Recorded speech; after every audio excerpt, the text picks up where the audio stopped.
Hello കൂട്ടുകാരെ, എല്ലാവർക്കും എൻ്റെ ചാനലിലേക്ക് സ്വാഗതം. അപ്പോൾ എൻ്റെ ചാനൽ ഇതുവരെ സബ്സ്ക്രൈബ് ചെയ്യാത്ത ആരെങ്കിലും ഉണ്ടെങ്കിൽ ഒന്ന് സബ്സ്ക്രൈബ് ചെയ്യുകയും ലൈക്ക് ചെയ്യുകയും ഷെയർ ചെയ്യുകയും ചെയ്യുക. അപ്പോൾ നമ്മൾ ഇന്ന് ഉണ്ടാക്കുന്നതൊരു ഹെയർ ഓയിലാണ്. ഹെയർ ഓയിൽ എന്ന് പറയുമ്പം ഹെയർ ഗ്രോത്ത് ആവാൻ വേണ്ടിയിട്ടുള്ളൊരു ഓയിലാണ്. അപ്പോൾ ഇതാണ് ഞാൻ എൻ്റെ ഹെയറിൽ ഉപയോഗിക്കുന്നത്. അപ്പോൾ അതിൻ്റെ ഇൻഗ്രീഡിയൻസ് എന്തൊക്കെയാണെന്ന് നമുക്ക് നോക്കാം. അപ്പോൾ അതിനായിട്ട് നമുക്കിപ്പോൾ ഇത്രയും ഇൻഗ്രീഡിയൻസ് ഞാനിവിടെ എടുത്തിട്ടുണ്ട്.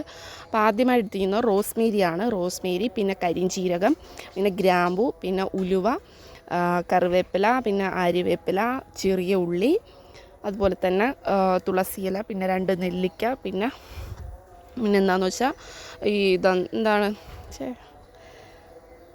ചെമ്പരത്തിപ്പൂവ്, പിന്നെ കൈതോന്നി, പിന്നെ എടുത്തിരിക്കുന്നത് കറ്റാർവാഴ. ഇപ്പോൾ ഇത്രയും സാധനങ്ങളാണ് നമുക്ക് ഈ എണ്ണ കാച്ചാനായിട്ട് വേണ്ടത്.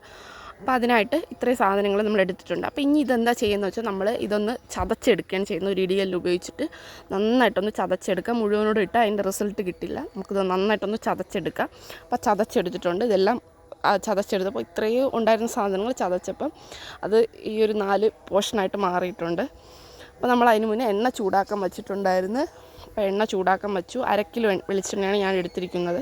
അപ്പോൾ അതിലേക്ക് എണ്ണ ചെറുതായിട്ടൊന്ന് ചൂടായപ്പോൾ തന്നെ നമുക്ക് ഇതെല്ലാം ഗ്യാസ് കുറച്ച് വെച്ചില്ലെങ്കിൽ ഗ്യാസ് സിമ്മിലാക്കിയിട്ടിട്ട് നമുക്കിതെല്ലാം ഇട്ട് കൊടുക്കാം. ഒരുപാട് തീ കൂട്ടിയിട്ടിട്ട് നമുക്ക് ഇത് ഇടരുത്, എന്ന് വെച്ചാൽ പെട്ടെന്ന് അത് കരിഞ്ഞു പോവും. അതുപോലെ നമ്മുടെ ദേഹത്ത് തെറിക്കാനും ചാൻസ് ഉണ്ട്. അപ്പോൾ ഇത് ഗ്യാസ് കുറച്ച് വെച്ചിട്ട് തന്നെ നമുക്കിതൊക്കെ പതിയെ ഇട്ട് കൊടുക്കാം.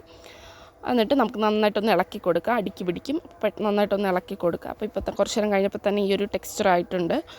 അപ്പോൾ ഇനി ഇലയൊക്കെ ഒന്ന് മൊരിയണം. അപ്പോൾ ഇത് വളരെ ഹെയറിന് നല്ലൊരു ഓയിലാണ്. ഹെയർ ഗ്രോത്ത് ഉണ്ടാവാൻ നല്ലൊരു ഓയിലാണ്. ഞാനിതാണ് സ്ഥിരം ഉപയോഗിക്കുന്നത്. അപ്പോൾ കണ്ടോ, ഇപ്പോൾ തന്നെ അതിൻ്റെ ടെക്സ്ചറൊക്കെ മാറിയിട്ടുണ്ട്. അതായത് നന്നായിട്ടൊന്ന് മൊരിഞ്ഞിട്ടുണ്ട്. അപ്പോൾ ഇനി ഇത് മൊരിയും. അപ്പം നമ്മൾ നന്നായിട്ട് ടൈം എടുത്ത് ഗ്യാസ് കുറച്ചിട്ട് തന്നെ ഇത് പ്രിപ്പയർ ചെയ്ത് എടുക്കാൻ നോക്കുക. അപ്പോൾ കണ്ടോ, ഇത് ഈ ഒരു ബ്രൗൺ കളറായിട്ടുണ്ട്. അപ്പോൾ ഇതിപ്പോൾ ഓൾമോസ്റ്റ് ആയിട്ടുണ്ട് എണ്ണ. അപ്പോൾ നമുക്ക് ഇനി ഗ്യാസ് ഓഫ് ചെയ്ത് കൊടുക്കാം. കുറച്ച് നേരം കഴിഞ്ഞ് ഗ്യാസ് ഓഫ് ചെയ്ത് കൊടുക്കുക. അപ്പോൾ ഇതാണ് ഇതിൻ്റെ ടെക്സ്റ്റ്. നമ്മൾ എടുത്ത് നോക്കിയിട്ടൊന്ന് മൊരിയായെന്ന് നോക്കണം. കൈ കൊണ്ട് തൊട്ട് നോക്കുമ്പോൾ നന്നായിട്ട് ക്രിസ്പി പോലെ ആവും. അപ്പോൾ ആ എണ്ണ പാകമായി എന്നാണ് അതിൻ്റെ ശരിക്കുള്ള അർത്ഥം. എന്നിട്ട് നമുക്കിതൊന്ന് അരിച്ചെടുക്കാം.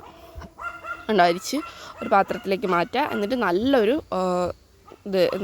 വെള്ളമൊന്നുമില്ലാത്ത ഒരു ഗ്ലാസ് ബോട്ടിലേക്ക് മാറ്റി ഇത് എത്ര കാലം വേണോ നമുക്ക് സൂക്ഷിക്കാം. Okay, bye. മറ്റൊരു വീഡിയോയുമായി വരുന്നവരെ ഓക്കെ.